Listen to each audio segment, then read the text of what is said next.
दर्शकों, संत रामपाल जी महाराज ने पूजा को इस प्रकार परिभाषित किया है कि पूजा का यथार्थ अर्थ होता है भगवान को पूजा के माध्यम से खुश करना। हम पूजा के माध्यम से भगवान को इसलिए खुश करना चाहते हैं क्योंकि हमें परमात्मा के गुणों का ज्ञान है। मूल रूप से पूजा द्वारा परमात्मा से जुड़ा जाता है, इसलिए मनुष्य परमात्मा की पूजा करता है और पूजा की विधि गुरुजन बताते हैं। गुरु एक आध्यात्मिक शिक्षक होता है। जैसे अक्षर ज्ञान सिखाने वाले शिक्षक का आधार सरकार के द्वारा बनाया गया पाठ्यक्रम है, जिसका ज्ञान अक्षर ज्ञान सिखाने वाले शिक्षक के द्वारा विद्यार्थियों को बताया जाता है, जिससे विद्यार्थी शिक्षा में सफलता प्राप्त करते हैं। यानी जो विद्यार्थी शिक्षक के द्वारा सिलेबस के अनुसार पढ़ाई करते हैं, केवल वही विद्यार्थी सफलता प्राप्त करते हैं। ठीक इसी प्रकार अध्यात्म के क्षेत्र में भी सिलेबस ही आधार होता है और इस आध्यात्मिक सिलेबस के 3 आधार हैं।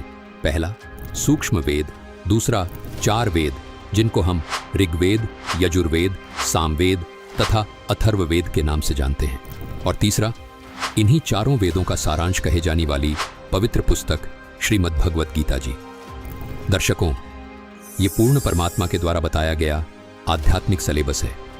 इसके अलावा अन्य जो पाठ्यक्रम है जैसे पुराण, उपनिषद, श्रीमद् भागवत सुधा सागर आदि ग्रंथ या जो भी किसी ऋषि का अपना अनुभव है, उसको प्रमाणित पाठ्यक्रम नहीं माना जा सकता, क्योंकि इन ऋषियों को जैसा गुरु मिला उसी के अनुसार इन्होंने साधना की।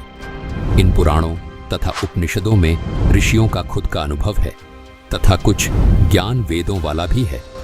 सनातनी पूजा के पतन का मूल कारण यह रहा है कि हम हिंदू समाज के सभी लोगों ने ऋषियों द्वारा बताए गए पुराण व उपनिषदों के ज्ञान को सत्य मानकर तथा उसी अनुभव को आधार मानकर अपनी पूजा प्रारंभ कर दी।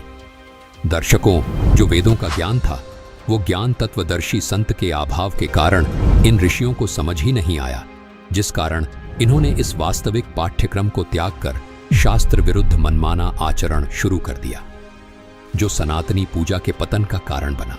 अधिक जानकारी के लिए डाउनलोड करें संत रामपाल जी महाराज ऐप व सब्सक्राइब करें संत रामपाल जी महाराज यूट्यूब चैनल।